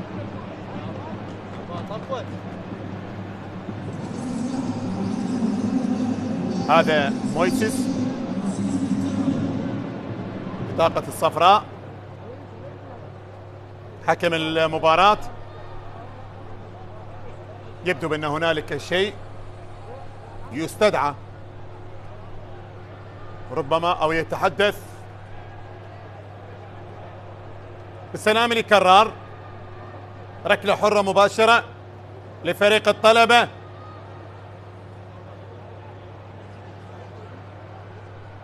طلبة الترتيب الرابع 44 نقطة، 13 انتصار، 5 تعادلات، 5 خسار. سجل 33 واستقبلت شباكة 20 هدف. الكرة أمامية، إبعاد من فلافيو. أمانة بغداد ترتيب الثامن عشر ب21 نقطة، 6 فوز، 3 تعادلات، 14 خسارة. سجل 25 وفي شباكة 40 هدف.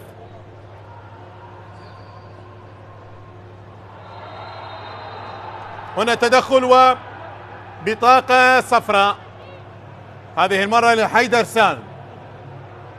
حيدر سالم يتلقى بطاقة بعد التدخل الأخير، وهنا الاعتراض على قرار حكم المباراة.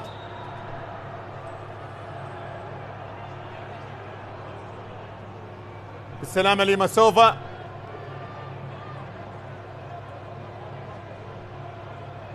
صاحب الهدف الأول في هذا اللقاء. هذا التدخل، وهنا تشهر البطاقة.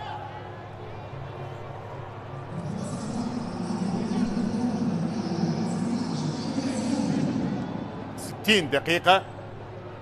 يا من تتابع وتشاهد عبر قنوات شبكة الإعلام العراقي أينما كنتم، الجولة 24 لدورينا، دوري نجوم العراق لكرة القدم لموسم 2025-2026، النسخة رقم 48. النتيجة تقدم لفريق الطلبة بهدفين مقابل لا شيء لأمانة بغداد. سجلت الأهداف في الشوط الأول، الدقيقة 21 مسوفة، الدقيقة 35 منتظر عادل نعمة. هكذا هي النتيجة. الشوط الثاني لم يسجل الأهداف، بل سجل هدف وألغي بداعي التسلل لجبار كريم لمصلحة أمانة بغداد. ولكن كبداية لمباراة بأجواء أسرع كانت في المستطيل الأخضر بين الفريقين، الشوط الثاني أفضل من بداية الشوط الأول. أول ربع ساعة في الشوط الأول لم تكن هكذا، ما فيها فرص، مباراة ما كانت سريعة. الشوط الثاني لا، في الربع ساعة التي انقضت الآن مباراة سريعة، مباراة فيها فرص، مباراة كانت فيها هدف ملغى، فيها أمور كثيرة. هذا يعني بأنه الشوط الثاني وبداية الشوط الثاني لا أجمل من الشوط الأول. كرة خارج أرضية الملعب، هناك اندفاع لأمانة بغداد بالتقدم للأمام لمحاولة لتقليص الفارق.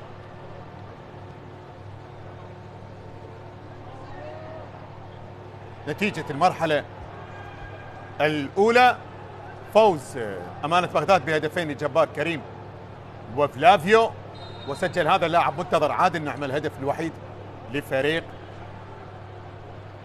الطلبة. آخر فوز للطلبة على أمانة بغداد موسم 23-24 ب3 أهداف مقابل هدفين. مباراة كانت مثيرة كآخر فوز للطلبة على أمانة بغداد. في يومها سجل محمد بن طرشن وعلي مهدي وديني أنتوي لفريق الطلبة، وسجل لأمانة بغداد الهدفين محمد خالد جفال. هكذا كانت الأمور في آخر فوز للطلبة على أمانة بغداد. 3 ركنيات لأمانة بغداد ولا ركنية لفريق الطلبة. الله الله على كرة وضربة رأسية، ولكن حارس المرمى يتصدى لجبار كريم ويقول له أنا في الموعد، أنا جاهز، أنا حاضر، أنا متواجد في كل لقطة، في كل محاولة. تجد حارس المرمى متألقا وأبعد الكرة الماضية بإبعاد كان متقن، بإبعاد كان صعب. هذا حارس المرمى سجاد محمد، وهذه الضربة الرأسية من جبار كريم مصدر الخطورة بعد اشتراكه. هنا التألق، الله على هذا الإبعاد، الله على ردة فعل كانت سريعة وكانت ممتازة. عندما يكون التمركز ممتاز وعندما تكون يقظة حارس المرمى هكذا يكون الإبعاد. كرة لا زالت، وكرة فرصة والمحاولة، ومرة أخرى أمانة بغداد يضيع، مرة أخرى أمانة بغداد يضيع فرصة محققة، ولكن حارس المرمى تصدى، ويبقى حارس المرمى هو العنوان الأبرز للشوط الثاني من جانب الطلبة. اي نعم، بفرص متتالية ضائعة لأمانة بغداد، والكلمة الأولى والأخيرة تبقى لحارس المرمى سجاد محمد اللي يتصدى لعدة كرات ليبقي الحال على ما هو عليه، ليبقي الحال بتقدم الطلبة بهدفين مقابل لا شيء.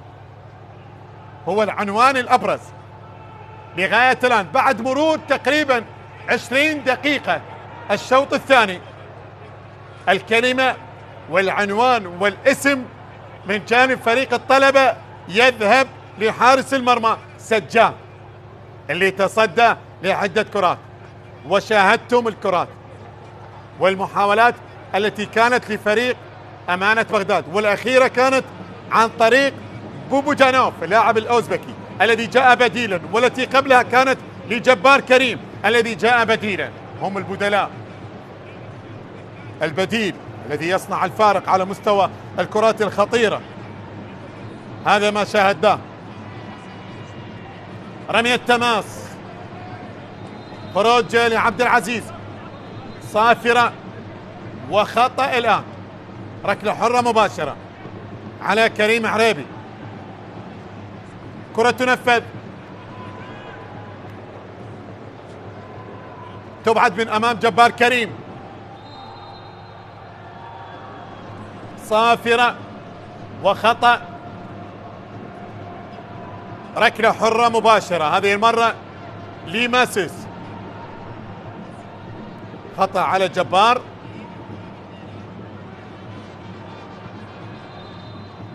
هذه الكرة وهنا التدخل، وحكم المباراة بهذه الكرة وهذا التدخل يحتسب خطأ لفريق الطلبة.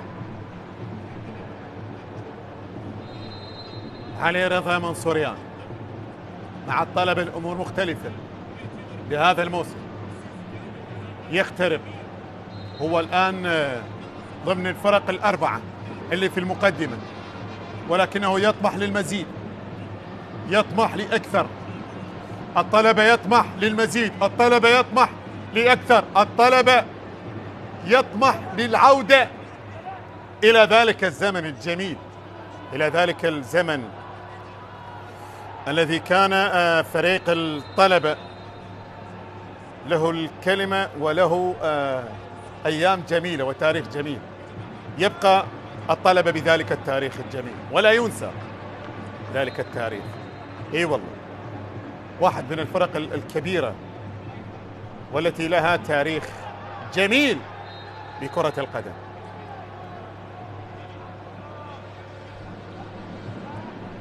كرة فيها صافرة وخطأ على سايمون ماسوفا. كرة تنفذ من قبل حارس المرمى عبد العزيز عمار، بعد ذلك مويسيس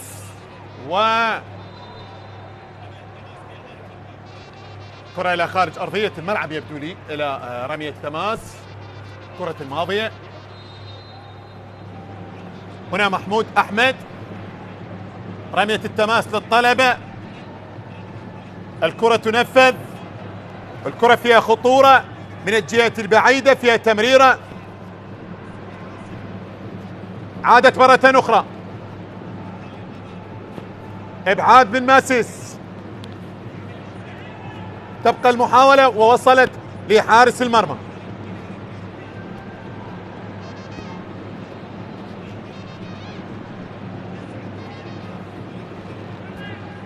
كرة تصل لحارس المرمى، هذه البطاقة التي أشرت للحارس سجاد محمد. كرة عالية في المنتصف الآن، بعد ذلك الضربة الرأسية من حيدر سالم. حيدر، تمرير، بوبو جنوف، منتظر، مسوفة،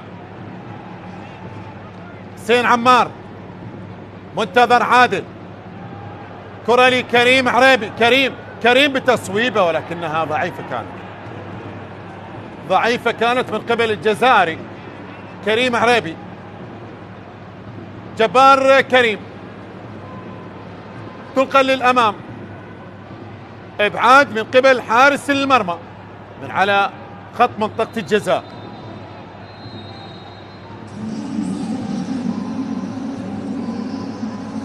ربما لدينا تغيير. السلام اللي منتظر، تغيير الآن، خروج لفلافيو بينيو. فلافيو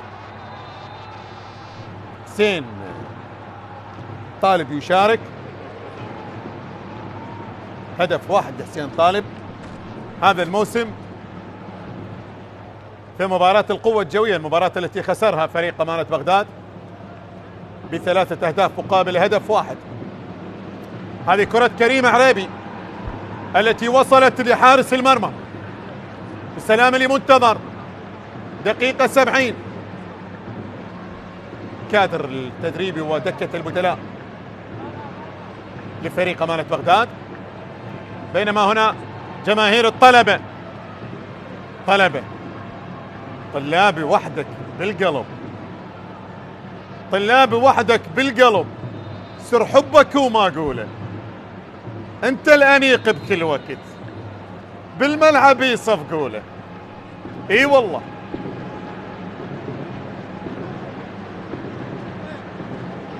جماهير الطلبة بموسم يختلف عن باقي المواسم الأخيرة، بموسم الأمور لا زالت مطمئنة لهذه الجماهير، ولديهم الفرصة في المنافسة، ولا زالت الفرصة في المنافسة، ولا زالت الأمور بالنسبة للفريق الذي قدم الكثير بهذا الموسم.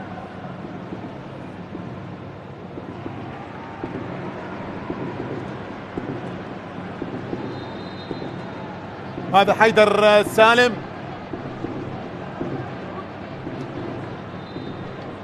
تغيير الآن، اعتقد بأنه منتظر غادر وعلاء عبد الزهرة يشارك الآن بديلا لمنتظر. اي نعم،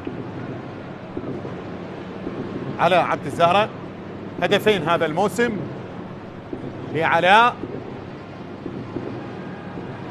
سجل من خلال المباريات الماضية، المباراة التي خسرها فريق الطلبة أمام القوة الجوية بهدفين مقابل هدف واحد، وسجل على نادي القاسم في مباراة 2-0 في يومها مع مسوفة سجل.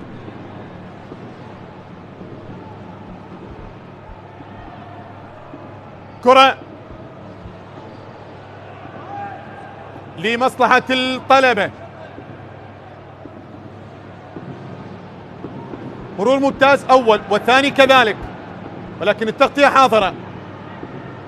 وصلت لسايمون، علي سعد لحبيب الوسلاتي إلى جهة اليمين، المحاولة مستمرة، بعد ذلك العرضية والرأسية، حلوة حلوة حلوة حلوة حلوة حلوة من كريم، حلوة لكريم عريبي. الكرة الماضية والضربة الرأسية التي مرت إلى خارج أرضية الملعب. هذا الجزائري بضربة رأسية محكمة كانت، ولكن من قبلها العرضية كذلك ممتازة. شوف الرأسية وشوف العارضة من الأعلى، العارضة من الأعلى. الكرة التي مرت إلى ركلة مرمى تحسب لفريق الطلبة. هذه الكرة كذلك بالشوط الثاني نعم لم يسجل فيه الأهداف ولكنه جيد. جبار كريم، تمرير لمنتظر، أو هذا منتظر غادر بنفس الرقم، بالرقم 11، هذا محمود أحمد. كرة لا زالت تصويب من بوبو جانوف ومرت إلى الخارج.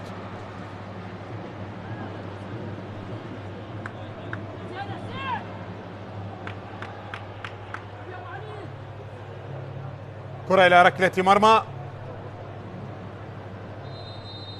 لمصلحة فريق الطلبة.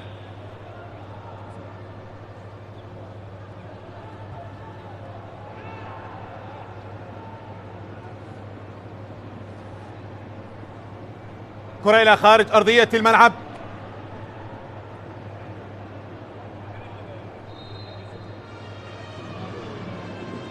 هنا جبار، نقطة تحول إيجابية بأداء فريق أمانة بغداد من خلال الفرص، من خلال المحاولات والهجمات، والسيناريو الذي اختلف لفريق أمانة بغداد في الشوط الثاني حقيقة عن الشوط الأول.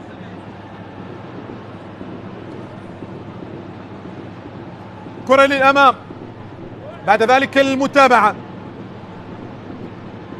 وصلت لحارس المرمى المتألق والملفت للنظر في الشوط الثاني، حارس المرمى سجاد محمد بتفوق واضح جدا. سجاد محمد حارس مرمى فريق الطلبة بأداء ممتاز جدا وواضح. حارس مرمى منتخب شباب العراق مع أكيد أكرم صبيح، مع أكرم صبيح درب الحراس مع منتخب شباب العراق الذي نتمنى له التوفيق، وكذلك لمنتخب الشباب ولسجاد. قدم مباراة كبيرة تحديدا في الشوط الثاني. رمية التماس، الكرة تنفذ، وصلت لكريم عريبي، بعد ذلك حبيب الوسلاتي.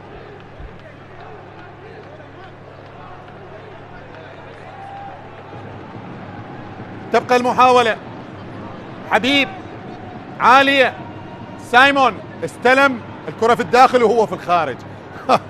يا سايمون يا سايمون، ولكنه حاول أن يتحصل على الكرة قبل خروجها، فعل ذلك، ولكن فقد توازن في استلام الكرة وبالأخير طالت.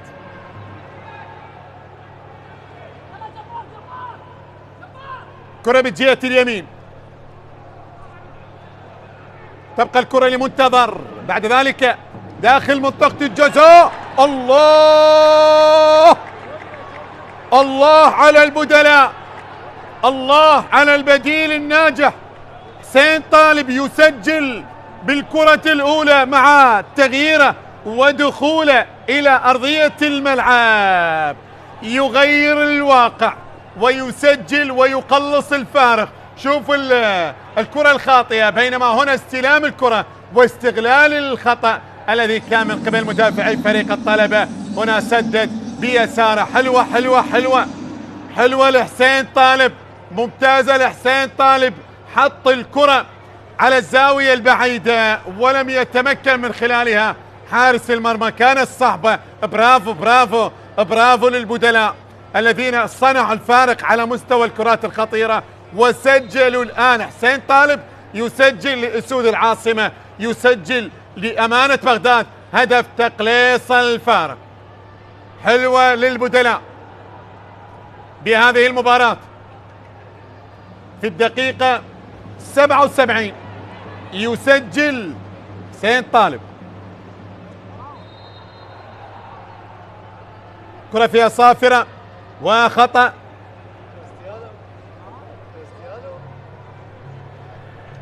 طلب الشوط الثاني أداء لم يكن مقنعا. نعم، أخطر مرمى فريق أمانة بغداد وأبرز الكرات الخطيرة التي كانت في العارضة الرأسية من كريم عريبي، لكن أمانة بغداد أخطر. أمانة بغداد حاول على مرمى الطلبة أكثر من محاولات فريق الطلبة على مرمى أمانة بغداد، تحديدا أتحدث عن الشوط الثاني. عالية الكرة، إبعاد بضربة رأسية، تبقى المحاولة. موسيس وصلت لسجاد، لم يتمكن سجاد من الكرة التي سجلت في مرماه، كانت صعبة من حسين طالب.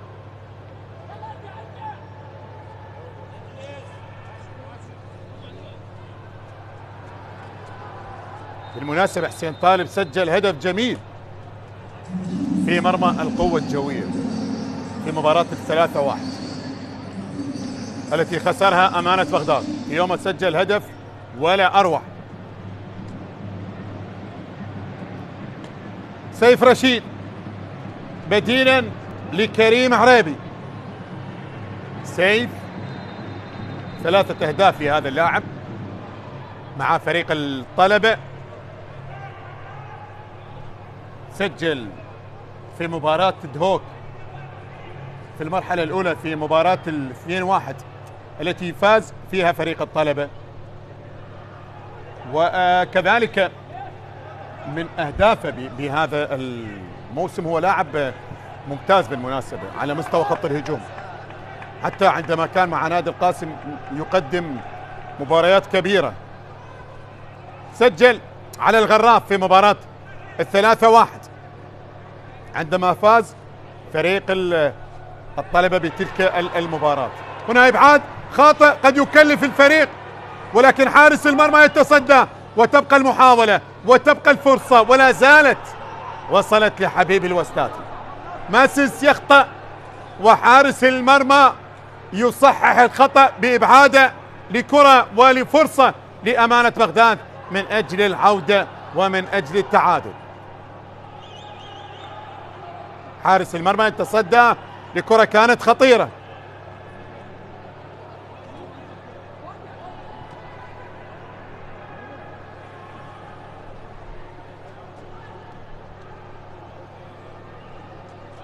مصطفى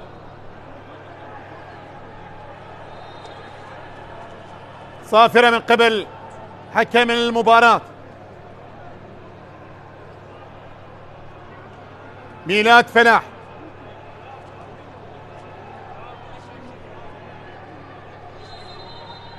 أيمن رزيج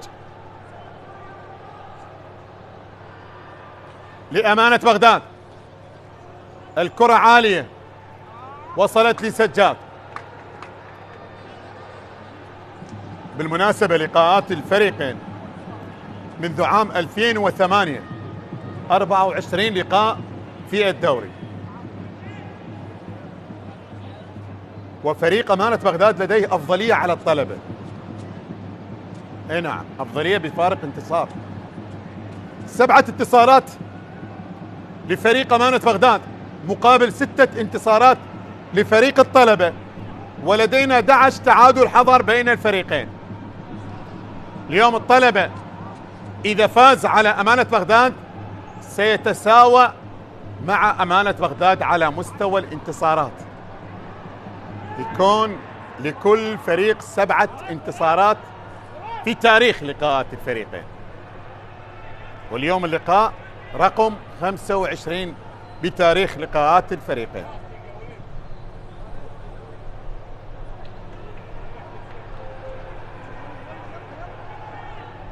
عبد الله خلف عالي الكرة. ماسس أبعد الكرة الماضية على عبد الزهرة. حبيب سايمون مسوفا لسيف رشيد لمسوفا، تصويب الكرة اصطدت، عادت لحبيب الوسلاتي، يحاول بهذه الكرة، تقطع الآن، حاول لا زالت، والهجوم الآن، خروج لحارس المرمى، أبعد الكرة إلى خارج أرضية الملعب إلى رمية تماس. 83 دقيقة من عمر المباراة.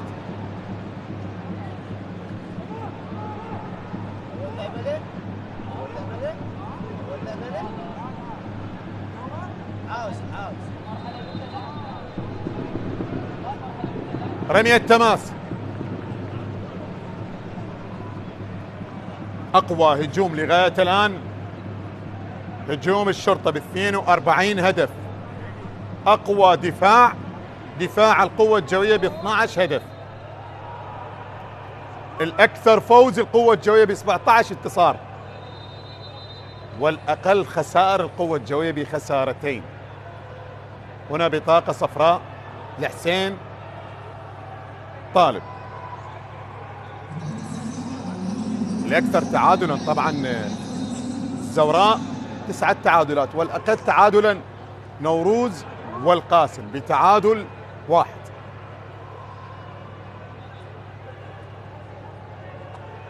من خلال مباريات اليوم القاسم تلقى خسارة أمام النفط بهدفين، ونوروز فاز على الغراف بهدفين مقابل هدف 1. ميناء دهوك تعادل بهدف مقابل هدف. ولدينا مباراة تقام بذات التوقيت الآن، الزوراء والكهرباء. غدا مباريات زاخو والشرطة والقوة الجوية والكرخ في الساعة، تتحدث عن الساعة 3:30. القرمة والموصل في الساعة 6. ويوم الجمعة النفط ميسان أربيل ديال النجف في الساعة 3:30. هذه مباريات هذه الجولة.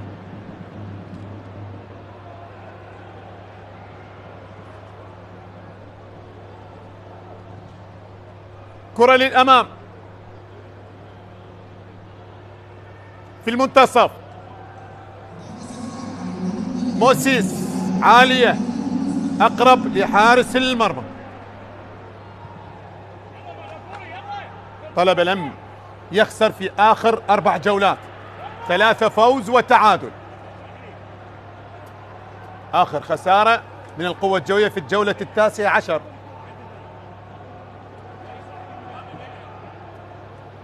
بينما أمانة بغداد لم يفز بآخر 7 مباريات، وحتى فوزه قبل 7 مباريات على أربيل كان تقني ب3 أهداف و3 نقاط.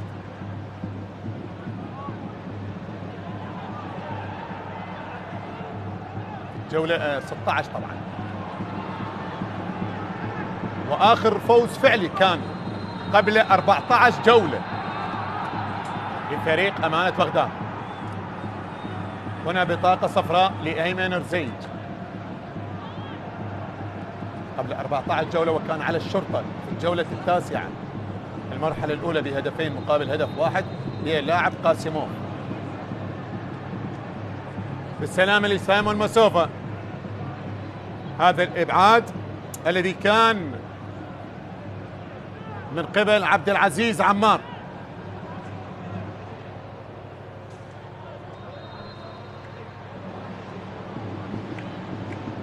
هذه البطاقة الصفراء لأيمن رزيج.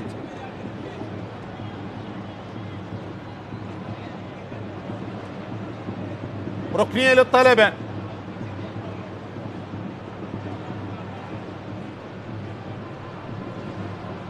بالمناسبة فريق أمانة بغداد يعني مع أنه الانتصارات 6 انتصارات، ولكن منها انتصارات كانت مميزة.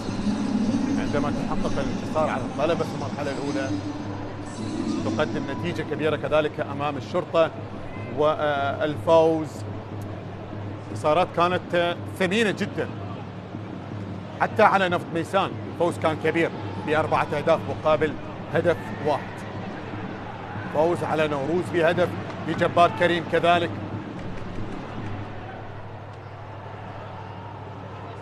كرة ملعوبة الآن،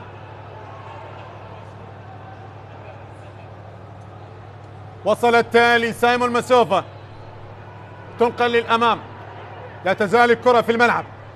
حبيبي الوسلاتي يحاول بهذه الكرة، تنقل لعلي سعد، تقطع بعد ذلك، ارتداد سريع لمصلحة أمانة بغداد، مقطوعة بشكل ممتاز. حبيب لحسين عمار، أمامية الكرة، وصلت لموسيس. انتصار لغاية الآن هو الانتصار ال14 للطلبة، إلا إذا أمانة بغداد يعود بهدف التعادل. وتبقي دقيقة واحدة عدا الوقت المضاف. تغييرات القادمة، فريق الطلبة محمد بشير، هنا خروج لحبيب الوسلاتي.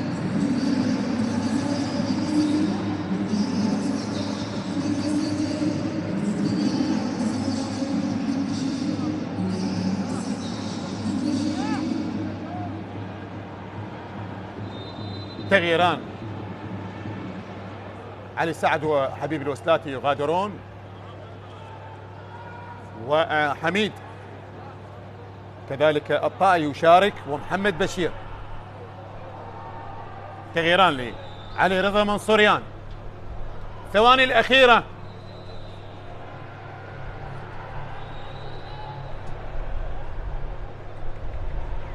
مباراة بهذه النتيجة انتصار صعب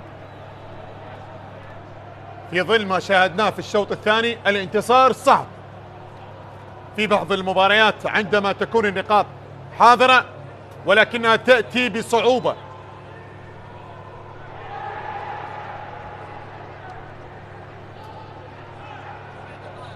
عالية الكرة،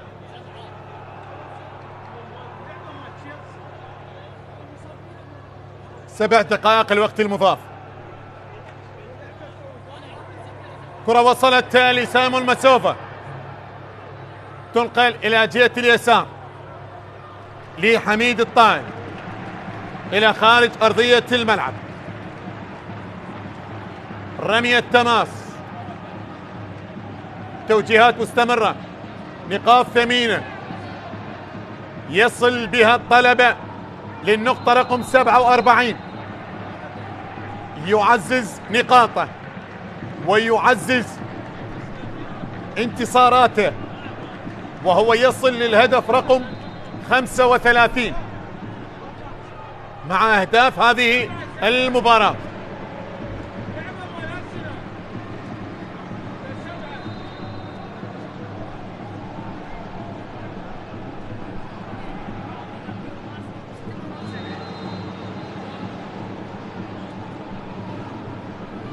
ركلة حرة مباشرة،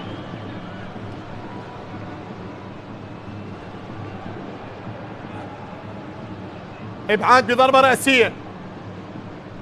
تبقى المحاولة، حسين عمار لمصطفى محمد معا، تترك إلى خارج أرضية الملعب. هذا موسيس يغادر، وحيدر حسين يشارك، منتظر كذلك يغادر، منتظر يغادر، ومصطفى فلاح يشارك. تغييرات لوسام طالب،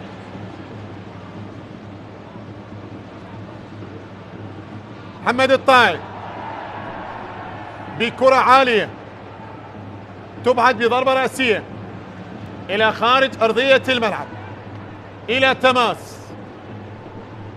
حيدر سالم أيمن رزيج.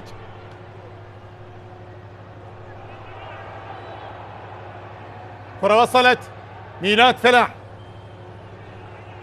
أمامية من ميلاد، تنقل طلبة في المنتصف، صافرة وخطأ للكابتن علاء عبد الزهرة. خطأ لعلاء، ركلة حرة مباشرة لمصلحة فريق الطلبة.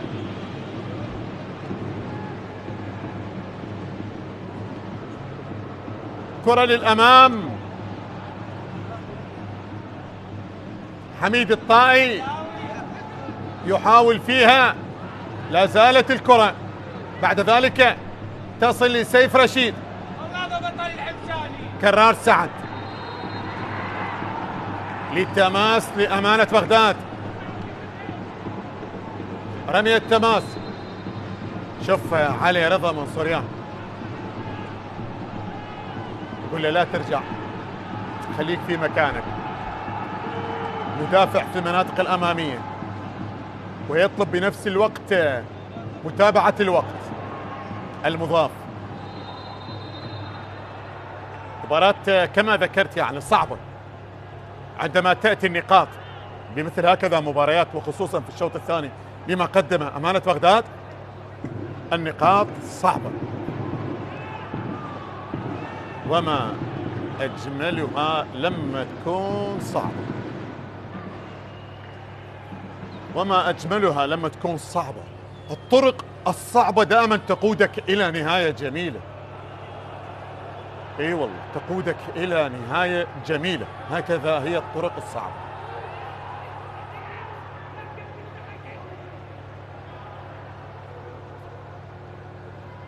كرة بجهة اليمين،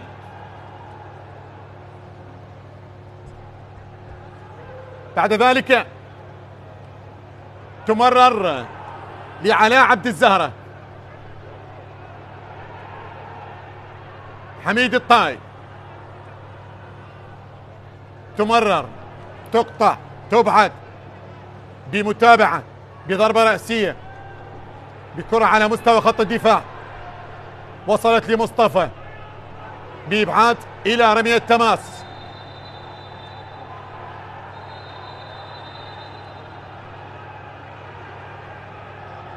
وسام طالب قريب من الخط،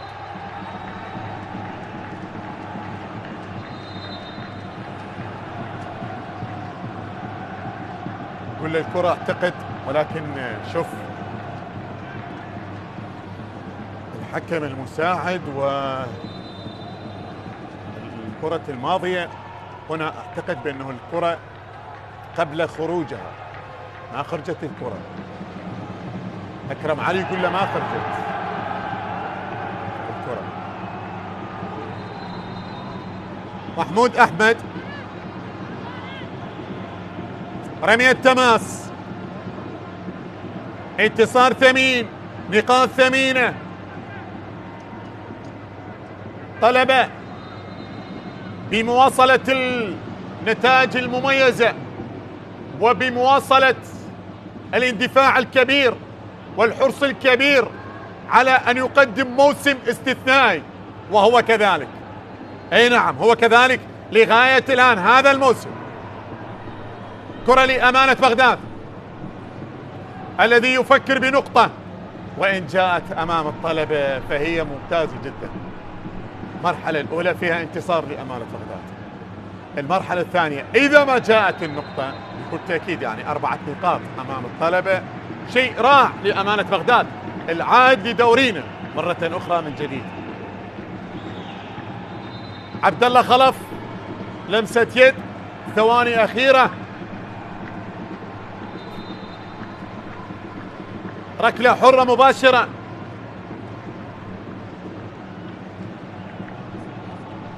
نذكر بأهداف المباراة: سايمون مسوفة في الدقيقة 21، وكذلك في الدقيقة 35 منتظر عادل نعمة، وقلص الفارق فريق أمانة بغداد في الدقيقة 77 عن طريق البديل حسين طالب.